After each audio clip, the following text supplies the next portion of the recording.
Students, आपको इस बात का पता है कि किसी भी वैलिड अनुबंध को करने के लिए, वैलिड कॉन्ट्रैक्ट को करने के लिए पक्षकारों की अनुबंध करने की क्षमता का होना आवश्यक है। कॉन्ट्रैक्चुअल कैपेसिटी का होना आवश्यक है।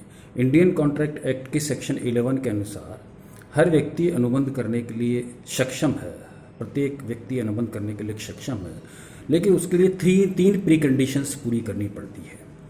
नंबर 1 प्री कंडीशंस तो ये है कि वो व्यक्ति अनुबंध करते समय eight the time of the contract उसकी आयु 18 वर्ष या 18 वर्ष से अधिक होनी चाहिए।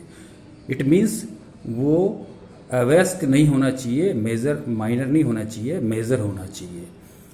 दूसरी प्रीकंडीशन ये है कि वो व्यक्ति जो अनुबंध कर रहा है उस वक्त अनुबंध करते समय उसका मस्तिष्क स्वस्थ मस्तिष्क का व्यक्ति होना चाहिए। The person should have of sound mind.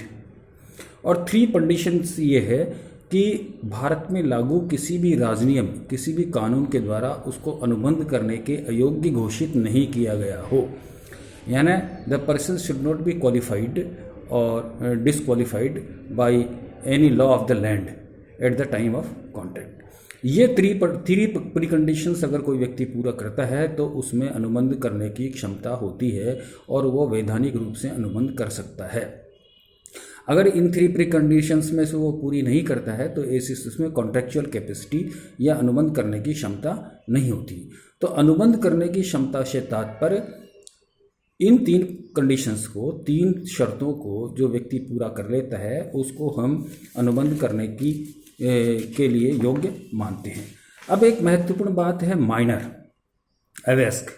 आपको इस बात का पता है कि अवयस्क को अनुबंध करने से रोका गया है या अवयस्क के द्वारा किए गए कोई भी ठहराव होते हैं वॉइड होते हैं, वॉइड एब इनिशियो, शुरुआत से ही व्यर्थ होते हैं, उनका कोई लीगल इफेक्ट नहीं होता है। तो ऐसा व्यक्ति जिसकी उम्र अनुबंध करते समय 18 साल 18 ईयर्स से बिलो होगी वो माइनर कहलाएगा। और माइनर स्वयं कोई एग्रीमेंट नहीं कर सकता, उसने कोई एग्रीमेंट किया है तो वो वॉइड कहलाएगा। माइनर के मामले में 2 रूल्स हैं कि एक तो जहां न्यायालय ने किसी माइनर की प्रॉपर्टी की प्रोटेक्शन के लिए कोई गार्जियन नियुक्त कर रखा है तो ऐसी स्थिति में उस माइनर को 21 साल की एज प्राप्त करने के बाद में वो व्यक्ति मेजर माना जाएगा। दूसरी महत्वपूर्ण बात यह है कि अगर किसी माइनर की प्रॉपर्टी कोर्ट के सुपरविजन में है तो उसकी एज 21 साल 21 ईयर्स प्राप्त होने पर ही उसको मेजर माना जाएगा।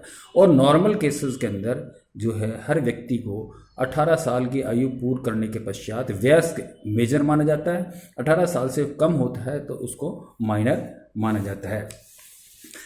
माइनर के बारे में जुडिशल फिलॉसफी यह है कि माइनर के अंदर क्योंकि समझदारी कम होती है, अंडरस्टैंडिंग कम होती है, वो एक तरह से इनोसेंट होता है, बहुत सारी चीज़ों को वो समझ नहीं पाता।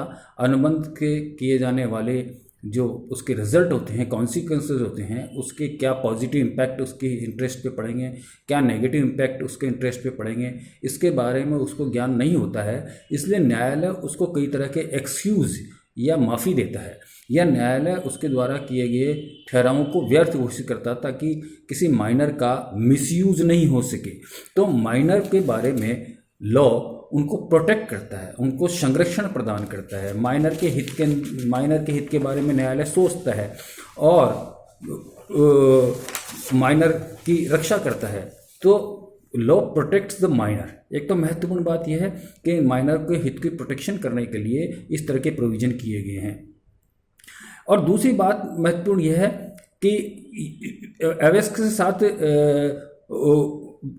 जो है किसी तरह से कोई ट्रांजैक्शन नहीं करे, इसलिए उसको अनावश्यक परेशानी नहीं हो, इसलिए यह प्रोविज़न किया गया। क्योंकि अवयस्क क्या है कि ज़रूरी नहीं है अपने प्रॉमिस को फुलफिल करे और ऐसी स्थिति में अगर ब्रीच ऑफ कॉन्ट्रैक्ट होता है, अनुबंध भंग होता है या अनुबंध के खिलाफ वायलेशन के लिए कोई केस किया जाता है तो ऐसी स्थिति में माइनर के द्वारा किया गया कॉन्ट्रैक्ट चूँकि शुरू से ही व्यर्थ होता है, इसके लिए उसको इम्प्लीमेंट नहीं कराया जा सकता, उसको क्रियान्वित नहीं कराया जा सकता।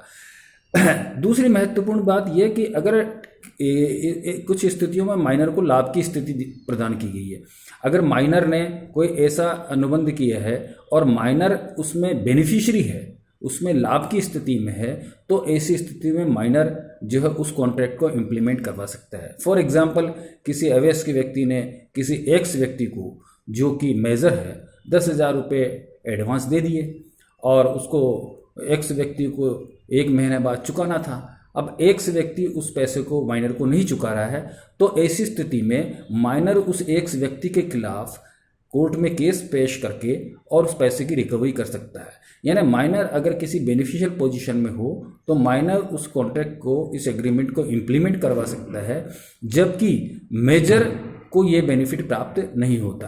तो माइनर जहां बेनिफिट की पोजीशन में हो या माइनर के इंटरेस्ट में किसी कॉन्ट्रैक्ट को इम्प्लीमेंट कराना हो, तो ऐसी स्थिति में ऐसे अनुबंध को क्रियान्वित माइनर करा सकता है। इसका तात्पर्य यह है कि कानून, लॉ माइनर के इंटरेस्ट को प्रोटेक्ट करता है ताकि माइनर की स्थिति का कोई व्यक्ति दुरुपयोग नहीं कर पाए। तो ये मैंने महत्वपूर्ण चीज़ें आपसे सामने डिस्कस की कि अनुबंध करने की क्षमता क्या होती है, और अनुबंध करने की क्षमता के अंदर 3 से 3 महत्वपूर्ण प्रोविजन क्या हैं। अनुबंध करने की क्षमता से तात्पर्य जो 3 कंडीशंस हैं वो व्यक्ति अगर फुलफिल करता है तो उसमें अनुबंध करने की क्षमता पाई जाती है। नंबर 1, वह व्यक्ति अनुबंध करते समय eight the time of contract वह मेजर होना चाहिए, माइनर नहीं होना चाहिए। दूसरी, eight the time of contract he should have sound mind, यानी स्वस्थ मस्तिष्क का होना चाहिए। यानी कि स्वस्थ मस्तिष्क के तात्पर्य उसकी मानसिक स्थिति इस तरह की हो कि वह अनुबंध के से उत्पन्न परिणामों के बारे में, रिजल्ट्स के बारे में, उसके पॉजिटिव और नेगेटिव इम्पैक्ट को समझने में काबिल हो। और तीसरा महत्वपूर्ण बात है कि वह किसी राजनियम द्वारा अनुबंध करने के लिए अयोग्य घोषित नहीं किया गया हो।